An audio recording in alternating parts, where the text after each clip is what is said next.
I think what I really learned in all of this was to be true to myself, to be true to my inner voice. And I began to see that we really do have a power. Our own lives really do make a difference. Just by being more conscious of the food that we eat, we can heal ourselves, we can heal the environment, we can heal this planet.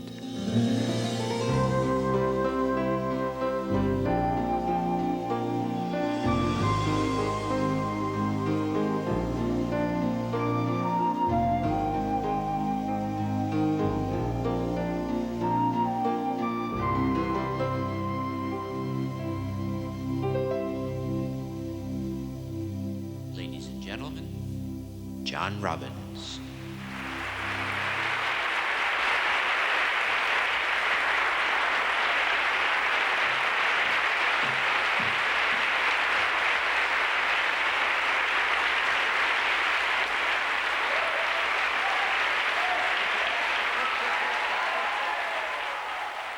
When I was younger, I think my family was quite disappointed in me. My father had built a very successful business, Baskin-Robbins, and he had groomed me to follow in his footsteps. But as I began to mature, my own conscience pulled me in a different direction. My father had accomplished the American dream.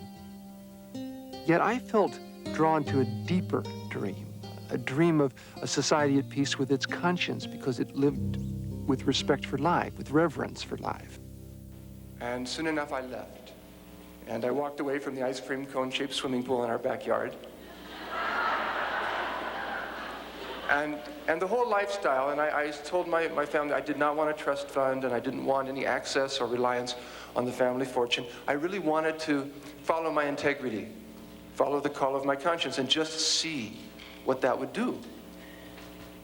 I had no idea, but being young and reckless and a little flippant, I felt like giving it a shot.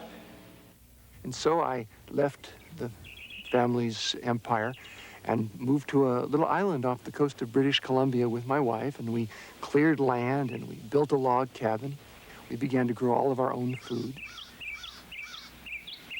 And we began to weave ourselves back into the web of life and trying to dig our roots down into the earth community and feel what that would be like. And lived on about $600 a year for about 7 years. And it was a real pendulum swing, I'm sure you can tell. And my father and family, I mean, I can really understand his point, thinking I was crazy. He had worked so hard to attain a success and had done so, and here I was walking away from it. He couldn't understand. I didn't understand him real well either, I must admit. I was sick physically. I'd had a form of polio as a child that had left me for a time paralyzed from the waist down. I'd had some fairly substantial health problems when I was growing up, and this led me to be very, very interested in how I could regain my health. I explored and experimented with different diets, and I began to look at what most of us eat in this culture. And I began to wonder what impact that has on our health. Heart attacks, certain cancers, osteoporosis, diabetes. The major diseases of our society may be caused in part by what we eat. One of the physicians who helped me to understand why is Dr. Michael Clapper. I first woke up, so to speak, when I was working on the anesthesia service, learning how to put people to sleep. And I was seeing my patients for the next day's surgery for coronary artery bypass surgery in order to bypass clogged arteries in their heart. Because it was late at night, I drew the man's blood test, and when I took the blood to the laboratory and had it processed, I couldn't believe my eyes. Now, normally, this liquid layer floating on top of the blood clot is quite transparent. It's a yellow, but quite clear. You can see right through it. The blood in this patient's tube, however, was anything but clear. The serum floating on his clot was thick and greasy white. It looked like glue. In fact, it stuck to the sides of the blood tube when I shook the tube. I went back to the patient. I said, "Mr. Phillips, did you eat before you came to the hospital tonight?" He said, "Yes." I said, "What did you have?" He said, "I had a cheeseburger and a milkshake." And when he said that, I realized that what I was looking at in his tube was all the fat in the beef burger, all the butter fat in the cheese, and the butter fat in the ice cream and in the milkshake. And all this fat had oozed out into his blood and actually turned his blood fatty.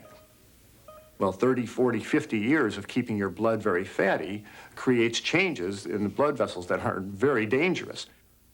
Over the years, arteries can become clogged with fatty material. Then a blood clot can form, blocking the blood flow completely. If the artery leads to the heart, the lack of oxygen can cause heart muscle to die. That's a heart attack. If the clogged artery leads to the brain, the patient has a stroke. The next morning, we took Mr. Phillips to the operating room, and I put him to sleep, and the surgeon opened up his chest. And from these arteries, he began pulling out yellow, greasy deposits of fatty material called atherosclerosis. You know, if you were to die of a heart attack, and it's the most common cause of death in the country today, you might have an autopsy performed. It's a fairly common procedure. It used to be more common, but it's still done many, many times. What would happen is your body would be laid out on the autopsy table, and they would cut open your chest and dig around in there and find the coronary artery, the artery feeding the heart, that had gotten plugged up, depriving the heart of its flow of oxygen and blood, killing it, killing you. And they'd find that artery and they'd ream it out. They'd literally pull out a thick sausage-shaped piece of fatty, waxy material that killed you. And they send it very carefully down to the pathology lab. Next day, the results come back, and they always say the same thing. This has been done approximately 3 million times in medical research in the world. The results always say the same thing. They say, in effect, saturated fat and cholesterol. Now, never once have they come back and said broccoli and tofu.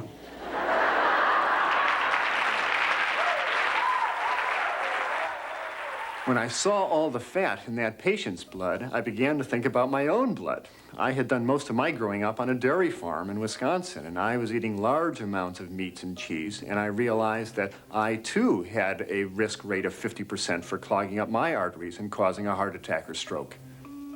A high-fat diet is also among the factors suspected in certain types of cancer. Dr. John McDougall. Well, the first clue that we got on breast cancer and diet was when people looked around the world and they found in different countries they had different rates of breast cancer. For example, in Japan, the risk of breast cancer among their women is very low, whereas in the United States it's many, many times higher, in fact, about 6 times as high. In countries where people eat less fat, the rates for breast cancer are low.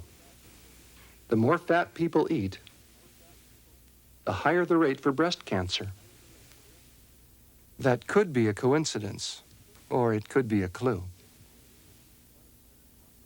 One of the most comprehensive studies in world medical history on diet and disease is being conducted in China under the direction of Dr. Colin Campbell of Cornell University. The study is, in fact, quite unique when compared to other studies in the past, in the sense that we measured so many different kinds of things. As I mentioned, we measured 367 items of information that are subsequently being published that were data that we're happy with. And so in that sense, it's perhaps one of the largest studies that has ever been conducted on the causes of disease. And so it was an ideal opportunity to go to China to have a look at what people are doing in these different regions that are so unique to cause them to get cancers in some places and not in others. And so this survey, which was, of course, very large, it included a total of 100 adults in each of the 65 counties, or a total of 6,500 people. T. Colin Campbell did a very important study that really captured everybody's attention. He studied the people in China and correlated their diet with their chance of getting various diseases, including breast cancer. And he found that when you ate a very low-fat diet, you know, lots of rice and vegetables and very little oil and very little meat, that you had a very low incidence of breast cancer. For the individual cancers, in China, breast cancer is much lower, colon cancer is much lower. In our country, they comprise, along with lung cancer, the 3 chief cancers. To discover the reasons for low cancer rates, Dr. Campbell's researchers collected hundreds of items of information from each person. Heredity, medical history, diet and exercise. The evidence seems to point to one factor. Well, in China, the animal food consumption is about 10% of the total protein intake, compared in this country to 70% on average. We really consume an extraordinary amount of animal foods in this country compared to China. The current way in which most Americans eat has never been seen before in human history. Never before have we eaten so much fat and protein on any given day. People have bacon and eggs for breakfast and cheeseburgers for lunch and pizzas for dinner, and they're eating tremendous amounts of fat and protein. And the message is very clear. If you want to reduce your risk of cancer, you eat less meat, less dairy, less fat in general, including vegetable fats, and you eat more whole grains, fruits, and vegetables. One theory suggests how a diet high in fat could contribute to certain cancers. Eating more fat appears to create higher levels of the female hormone estrogen in the bloodstream. Estrogen promotes the growth of breast and uterus tissue, and this may set the stage for cancer. In men, eating more fat may produce higher levels of the male hormone testosterone, possibly setting the stage for cancer of the prostate gland. I think this new information, at least from my perspective, suggests that what we really ought to be doing is consuming less of all animal foods and trying to make up as much of our diet in form of plant foods as possible. No one has to become vegetarian to reduce their risk of cancer, but every time one substitutes spaghetti for steak, they're taking a major step towards reducing the possibility of developing that disease. I wanted to learn everything I could, so I started researching and going to medical libraries. I was amazed by what I learned.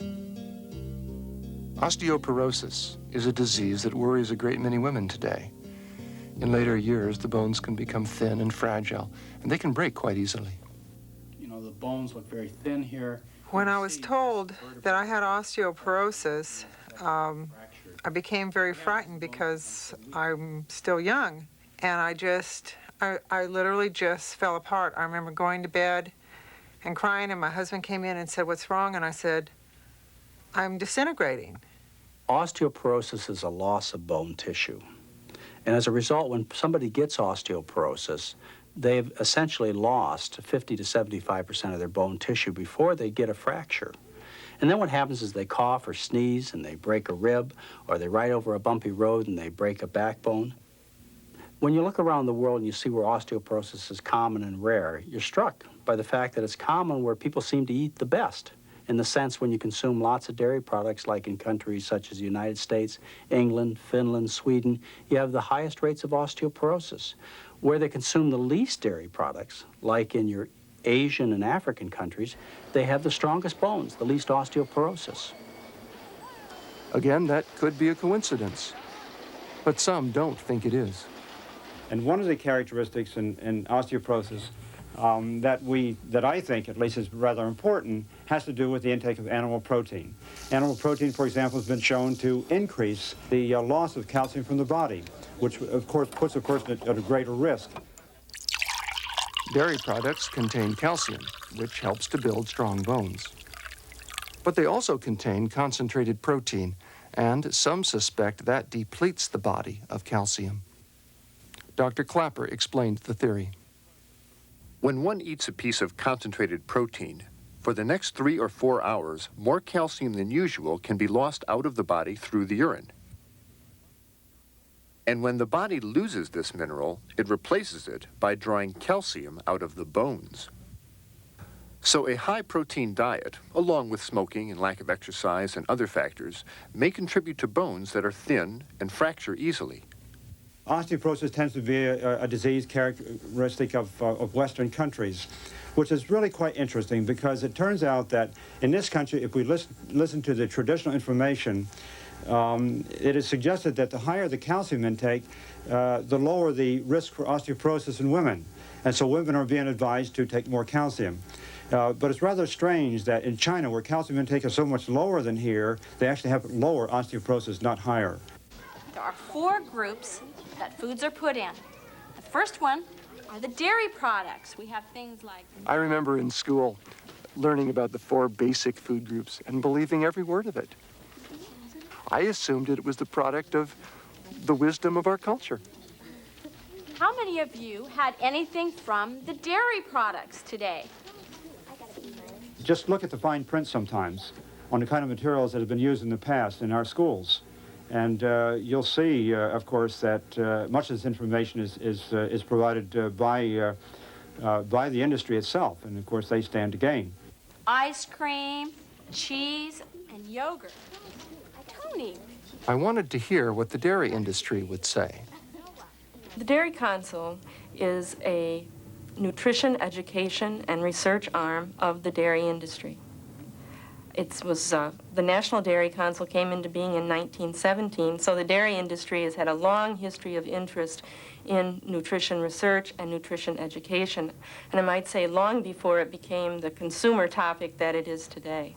The basic 4 food groups, which hangs on the school walls, is an advertisement from industry. I mean, after all, just flip over the back and see who presented it to the classroom. The National Dairy Council or some other industry that's trying to sell their products. It's an advertisement. The Dairy Council isn't in the business of sales per se. It's in the business of education and research. And if it sells anything with quotes around it, I would say it sells good nutrition, and that's what it's always sold. You know, people believe in the basic 4 food group because that's what we've been taught ever since we were little kids. But look at the consequences of that kind of belief. We have a country, very modernized country, high-tech country, where disease is the norm. I mean, half the people die of heart disease. 1 out of 10 women gets breast cancer. Obesity is an epidemic. That's the consequence of believing in the basic 4 food group. What do the 4 food groups really communicate to children? People have different opinions. If you have 4 basic food groups and 2 of them are meats and dairy products, we're saying to our children that half your food choices should be animal products. What about this? Which food group? Noah? The Dairy Council and many schools follow well-established guidelines. But some believe that new findings now justify a change. Well, the Dairy Council itself has never set public health guidelines, and we see our role really as helping to interpret the guidelines that are out there. And the guidelines today, as most people know, are 30% of calories from fat. And it is possible, and because we do interpret how to do that every day, it's possible to eat a variety of foods, some higher in fat and trading off for some lower in fat to get to that 30%. I'm suggesting that really it ought to be much lower than that. That the evidence from the scientific literature, not just what we have, but more so from the other scientific literature, suggests that getting down around 15 to 20% of calories, or maybe even lower, is advantageous. And the only way that one can get down that low is not to just consume low-fat products, is what we tend to say now, but more to actually begin to cut out animal foods. In the future, that's the kind of information that we're going to hear more about. What should we be teaching our children? What sort of diet does promote health? Around the world, when people are trim and healthy, they suffer from various diseases that we don't have. For example, they have malaria and cholera and so on, but they don't suffer from the heart disease and the breast cancer and the obesity that we have. And the reason is very simple. They center their diet around starch. Absolutely essential that people understand this. This is not a diet of salads and broccoli and cauliflower that we're talking about. We're talking about a diet of rice and potatoes and other types of grains and vegetables, starchy vegetables, with the addition of fruits and vegetables on the side. And that's what people eat in rural Africa and in China and Japan until they become rich. In China, Dr. Campbell compared regions that are relatively poor to areas which are a good deal more affluent.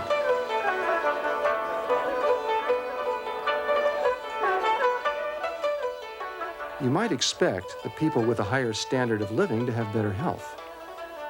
Instead, they have more of certain cancers, heart disease, and diabetes. Some believe the crucial difference is this: affluent people eat more animal products.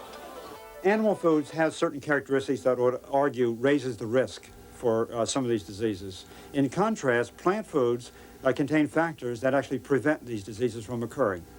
A language that you can't forget and deny. This is 5 pounds of fat. This is what 5 pounds of fat weighs, and this is what 5 pounds of fat looks like. And in a few months, many of you may have 6 or 8 of these that you're leaving behind permanently, because you're not doing anything strange. You're just enjoying a lot of healthy, delicious foods. When patients suffering from heart disease, diabetes, and cancer come to Dr. John McDougall, he gives them a very different prescription. He teaches them a new way to eat. There are some very simple concepts in nutrition. And one very important one is the idea that cholesterol is only present in animal products. There's absolutely no cholesterol at all in any vegetable product. So that gives you a good idea on how to divide your food choices. Animal products are rich foods and should be reserved for special occasions, and vegetable products should be your daily fare. Dr. McDougall's patients ask the same question